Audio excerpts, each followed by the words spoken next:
Hello बच्चों, आज की क्लास में आप सभी का स्वागत है। आज हम समझेंगे इंद्रधनुष अर्थात रेनबो के बारे में।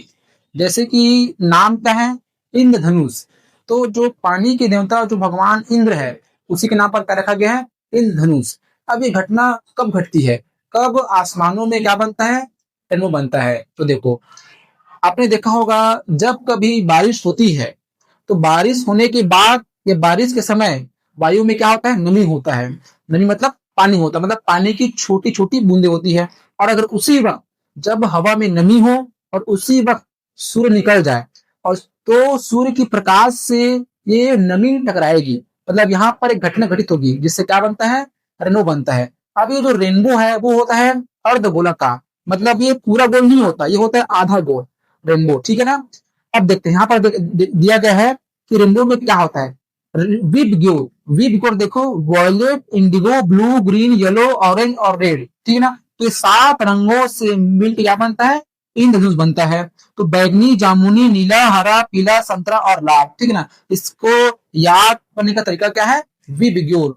वी मतलब वॉयलेट, आई मतलब इंडिगो, बी मतलब ब्लू, जी मतलब ग्रीन, वाई मतलब येलो और ओ मतलब ऑरेंज और आर मतलब रेड, वीबग्योर। तो वीबग्योर के माध्यम से आप रंगों को सीक्वेंस में याद कर सकते हो, ठीक है। ऐसा तो आपको समझ में आएगा। आप देखते भी हो, पानी गिरता है तो उसी वक्त ये पानी गिरने के बाद क्या दिखाई देता है हमें आसमानों में, 7 रंग का क्या दिखाई देता है, रेनबो दिखाई देता है, ठीक है।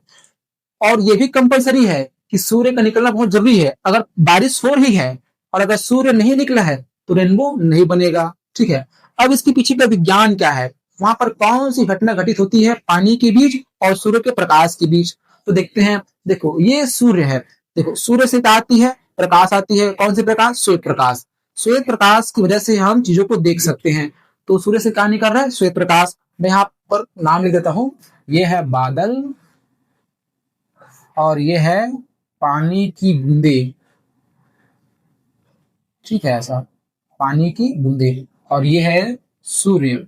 सूर्य से क्या आ रहा है, प्रकाश आ रहा है, ठीक है ना। और प्रकाश और पानी की बूंद क्या होगा, एक घटना घटित होगा, ठीक है। ऐसा, और ये क्या आपका इंद्रधनुष,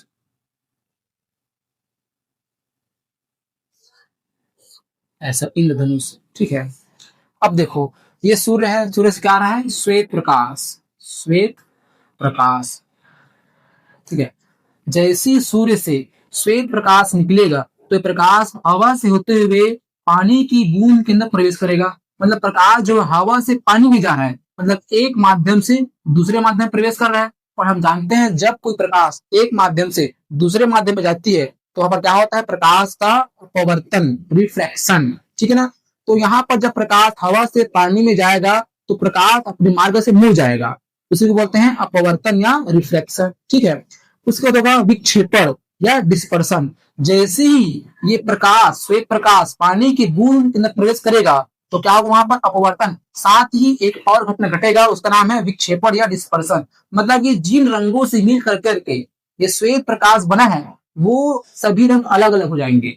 मतलब ये श्वेत प्रकाश अपने रंगों में टूट जाएगा, जिन रंगों से ये मिलकर श्वेत प्रकाश बना हुआ है, ठीक है। इसको बोलते हैं विक्षेपण यानी कि डिस्पर्सन, फैल जाना, टूट जाना, बिखर जाना। तो श्वेत प्रकाश जो है 7 रंगों से मिलकर बना होता है, ठीक है, विबग्योर। जैसे ही अपने 7 रंगों टूटेगा, यहाँ पर होगा आंतरिक परिवर्तन या आंतरिक परावर्तन।